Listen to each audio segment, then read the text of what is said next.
या जगात खरं बोलायचं नाही. हलक्या हाती 200 गोळी खाणारा माणूस नाही, तो खरं बोलत चालत नाही या जगात. आणि आता माझ्याकडे तुम्ही 100 पोरं उभे करा, हसायच्या गोष्टी राहिल्या नाही मला. 100 पोरांमध्ये 93 पोरं धावतात. लाज वाटते मला 10व्याला जायची. बाप जिवंत मुलगा गेला. काय स्थिती आहे.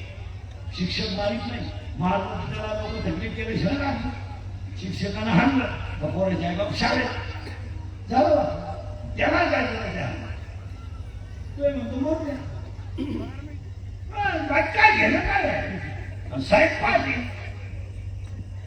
शिक्षक मला बाप म्हणून वागायचं आणि गरीबाच्या छेडछाडी करायचं. बोलायचं नाही, तुम्ही बोलला का त्याचा खोटा उपाय. काय करायचं नाही, अभ्यास करा.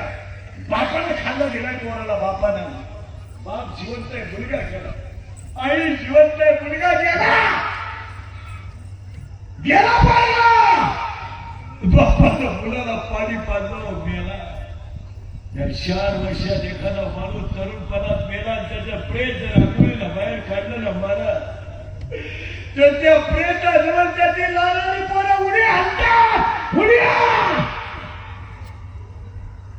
काय माहित त्यांना मला बाप गेलाय. काय माहित त्यांना मला बाप गेलाय. काही माहित त्या पोरांना माझी आई विधवा झाली.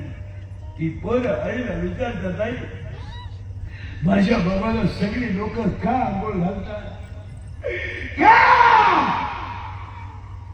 तेच प्रेत घेऊन जाताना पोरं विचारतात, आई माझ्या बाबाला बांधून पुढे चालवले का? आई लोकांनी पुढे चालवलं सांग. आणि प्रेत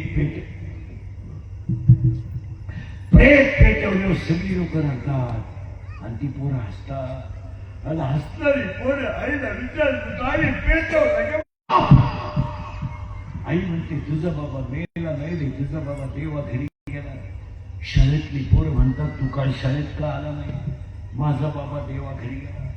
आणि तेच पोरं म्हणतात, तू आज खेळत का नाही?